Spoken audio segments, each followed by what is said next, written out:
President-elect Trump has just shared his own thoughts about the H-1B visas debate involving tech CEOs Elon Musk and Vivek Ramaswamy. Now, Ramaswamy, he says that American culture has venerated mediocrity over excellence. And lastly, Trump celebrated a major win as a judge just ruled to block President Joe Biden from selling off parts of the border wall. In fact, the enemies of the country are hard at work, you guys, so we got to stay vigilant. And that includes catching up on this update right here. So yeah, our main story today is about this supposed MAGA war that's getting liberals all excited. I feel like liberals are always excited by default. Anyway, it sounds like President-elect Trump just put an end to it with his own thoughts on the matter. Here, check this out. On this, he said, the New York Post reported on Saturday, he said, I've always liked the visas. I've always been in favor of the visas. That's why we have them.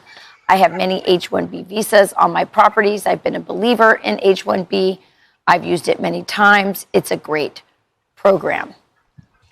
You know, this is I think, as we talked about yesterday, such an important debate. It's happening entirely among Republicans and within Trump world. And obviously, what he is talking about here is the fact that, he's obviously defending the program. But what I also think is sort of interesting is that he put into place in his first term a lot of, restrictions that protected the program, that reformed the program. And, of course, one of the first things Joe Biden did, including opening the border wide open to let lots and lots of unskilled labor into the country that we have no control over, also removed a lot of those reforms to the H-1B visa program so that it was open to widespread abuse. And in fact, that's what Stephen Miller tweeted back in 2023, talking about the first Trump term and his position on H-1B visas. He said Biden axed Trump admin H-1B reforms, which eliminated its use for cheap labor, raised wages to stop displacement, outlawed substitution, and replaced H-1B lotteries with high-paying offers, which precluded substitutions. Regs were scrapped, and now big tech is replacing Americans. So Trump weighs in yesterday suggesting he supports H-1B visas. Now, in the past, he has looked for reforms to H-1B visas. On the surface, this issue, I don't think, has as deep a divide on the right as one might initially perceive. Meaning, I think a lot of people on the right, including obviously Donald Trump and then Elon Musk, support the idea of bringing in whatever percentage it may be, 0.01%, whatever the number is, of highly, highly skilled people from across the world. The idea of bring your best. But the program can't be abused to box American workers out. That's been the perspective in the past of Donald Trump. And I suspect it will be the position of Donald Trump in the future. But the debate got deeper and it got more contentious on the cultural level. And for example, that's where I took some exception to what I thought Vivek Ramaswamy made a too sweeping indictment of American culture. Elon, by the way, weighed in immediately after Trump. Pretty soundly, by the way. Pretty soundly. Well, Elon, this is a quote from Tropic Thunder. He's memeing. Remember Tropic Thunder with I don't know, Robert Downey Jr.? Can we actually read the entire? I don't know if we can do it. Let's try. Let's try. Okay, where is it? Let's do it. This is what Elon put on X. He said, "The reason I'm in America, along with so many critical people who built SpaceX, Tesla, and hundreds of other companies that made America strong, is because of H-1B." Go ahead, Charlie. You can quote Tropic Thunder. You can take a big step back and have fun with yourself in the face. Yeah. Now, part of this discussion is how Vivek Ramaswamy, whose parents immigrated to the United States from India, backed up Elon Musk and took shots at American society. He said that American culture has venerated mediocrity over excellence and that a culture that celebrates the prom queen over the math Olympiad champ or the jock over the valedictorian will not produce the best engineers. Some conservatives took issue with that, but much like what was said earlier, there's no reason that we can't have civilized discussions about it. Like former Mitch McConnell Senate aide Neil Chatterjee said, we're going to need Republican unity in enacting Trump's agenda. Here, watch this. Ultimately, to enact President Trump's agenda on energy and energy dominance, on the border, on taxes, on winning the AI race against China, we're going to need Republican unity, because I don't think there are going to be many Democrat votes for this agenda. They're going to have to use parliamentary procedure to pass things with Republicans only. That means they can't afford many defections.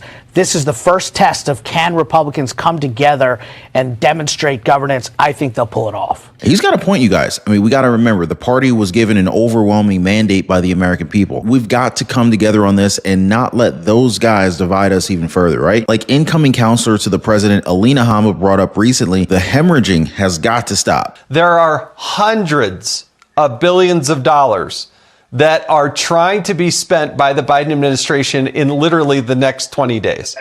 So what can the president do to fight back against that? Because that money, I mean, we're up against a debt ceiling, but there's hundreds of billions of dollars appropriated, but not yet spent.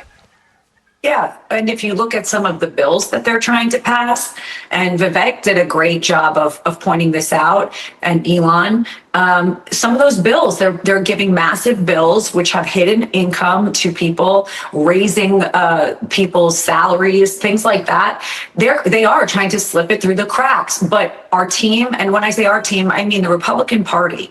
I mean certain people on the Democrat Party that are not agreeing with what they're doing, that are seeing through it, that know that the incoming administration is going to fix it, reverse it, and call it out, are currently out there looking at these bills, going to the American people, going on the Hill and saying, you're not going to pass this bill this way. You're not going to slip in money that shouldn't be spent. But there's only so much, unfortunately, we can do until we're there. But I will say that I think that we're seeing real unity in Washington recently.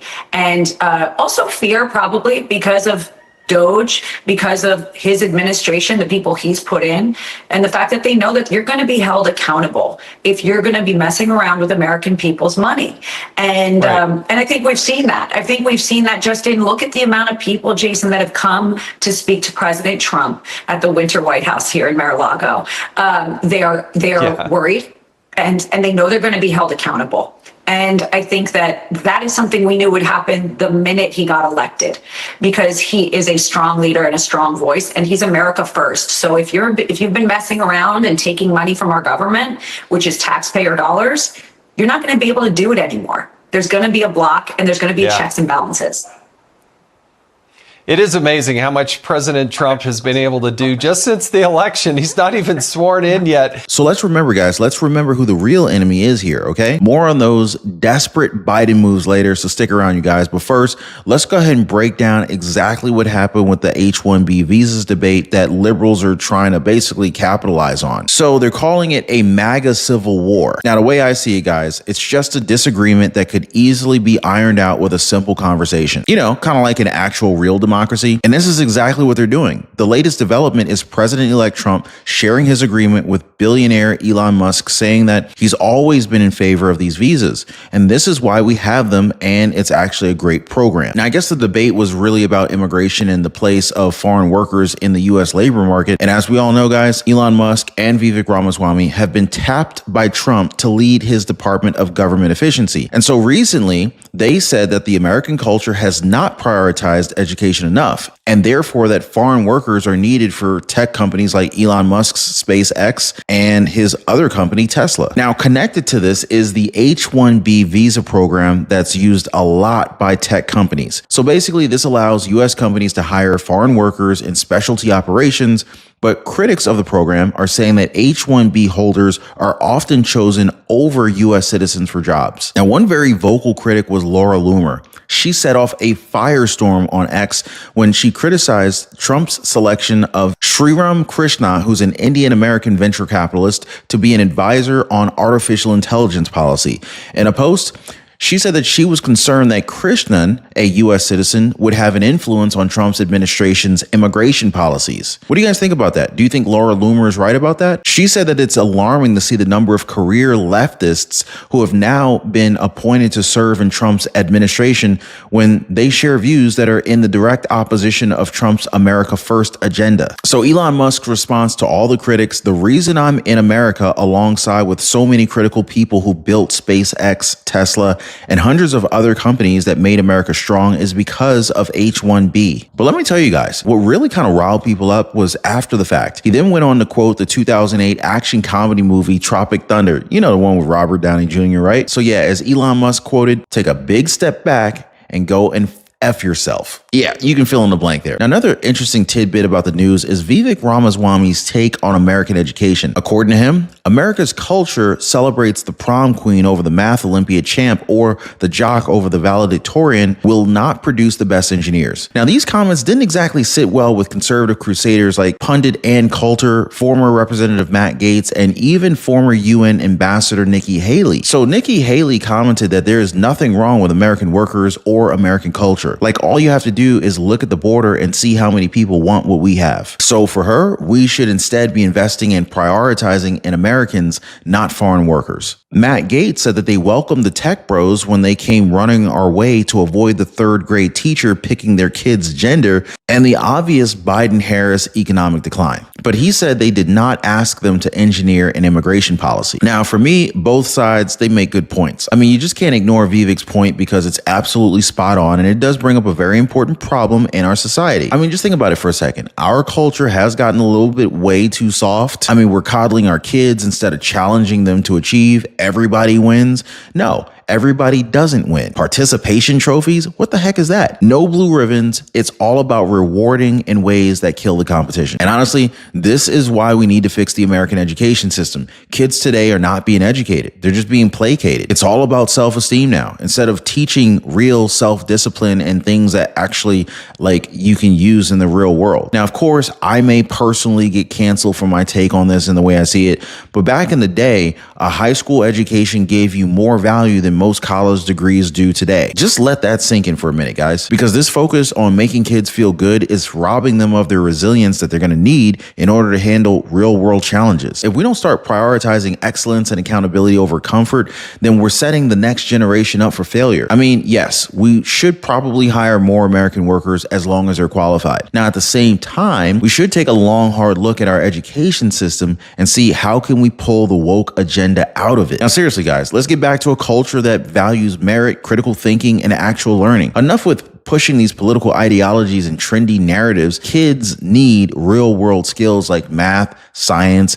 history, and communication. Matter of fact, especially communication. If we can somehow ditch the distractions and bring back academic rigor and personal responsibility, I mean, we can actually set kids up for success. It's about creating independent thinkers who can actually solve real problems and make a difference in the world and not just be people who recite slogans. Drop a quick yes in the comments, guys. Hit the like button if you guys are picking up what we're putting down here. And while you guys are at it, don't forget to subscribe to the channel. Hit that notification bell too. That way you guys do not miss out on our updates like this one. Now, speaking of, don't go anywhere yet, guys. Still loads to discuss on this video here. In fact, let's continue the discussion right now. So now let's talk about the real enemy that they're trying to distract us from.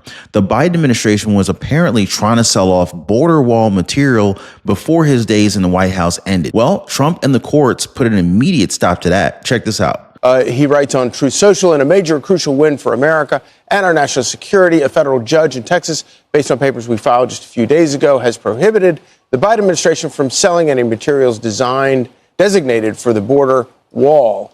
That has been wrecked by Biden and his cronies, and which I'm going to rebuild in order to protect our country from violent migrant crime, fentanyl smuggling, sex trafficking, terror attacks, and other heinous nation-ending disasters. That's good news out of Texas. Thank you, Texas. The Biden administration not able to sell off what's remaining of the border wall. Yes, Ken Paxton filing that lawsuit, the Attorney General of Texas. Tom Homan was talking about this yesterday on Fox News Live. It's disgusting that they're going to take that border wall, which like you just said, we pay top dollar for, and selling it for pennies on the dollar. Now we got to rebuy it. It's ridiculous. However, a little bit of good news. One of the companies actually reached out to me, willing to give us that border wall products back at what they paid for it, the pennies on the dollar, giving us back for the same price. So I think Ken Paxton, the AG in Texas, took immediate action. I know I've been working with Lindsey Graham, taking immediate action. So right now I think we got them stopped. But it's insulting. They wait 4 years just before we take control to sell a main piece of our plan to secure that border. So yeah, chalk it up to another win for common sense and American border security as the Biden administration confirmed to a court that it will agree to a court order preventing it from disposing of any further border wall materials over the next 30 days, allowing President-elect Trump to use those materials. You see, what's been happening is that the Biden administration has been getting away with auctioning off border wall parts since at least 2023, with parts listed for sale on auction marketplaces. This was after it abruptly shut down most border wall construction back in 2021. According to Texas Attorney General Ken Paxton, who headed the legal effort to stop this follows our major victory forcing Biden to build the wall, and they will hold this administration accountable for illegally subverting our nation's border security until their very last day in power, especially where their actions are clearly motivated by a desire to thwart President-elect Trump's immigration agenda. In a recent news release, Paxton's office said that if the Biden administration disposes of border wall materials purchased with funds subject to an injunction in violation of a court order, it would constitute unethical and sanctionable conduct, and officials would be held in contempt of court. Translation, they could even put Biden's officials in jail for this. And Texas has said it intends to do all that it can to help the incoming administration build the wall at the southern border when Trump enters office, possibly even going up against the Biden administration. Now, that would be something to see, right? I mean, I've personally seen videos that are going around of unused wall parts being transported on flatbed trucks in Arizona, even though the materials can be used in the next Trump administration. I mean, Trump himself called Biden's efforts to sell unused border wall materials at a discounted rate almost a criminal act. See, the auctions would cost taxpayers hundreds of millions of dollars. And as our president-elect pointed out, they know we're going to use it. And if we don't have it, then we're going to have to rebuild it. And it's going to cost double what it cost years ago. And that's hundreds of millions of dollars because you're talking about a lot of wall. I mean, it's downright despicable if you ask me, guys. But let me know your thoughts on this one. Like, should we let Democrats get away with this? Drop a quick yes or no in the comments down below. Let's make a conversation out of this. More on this and all the news that matters to you guys on the next one. Just make sure you're subscribed to the channel. Keep that notification bell turned on. And while we're working on the next one, why not take some time to check out our other videos on the channel? In fact, we'll give you guys some suggested videos right after this one, so just hang on to the end. Definitely some great ones that you should check out. But with that being said, appreciate you guys watching. Thank you for hitting the like button and subscribing. We'll see you next time.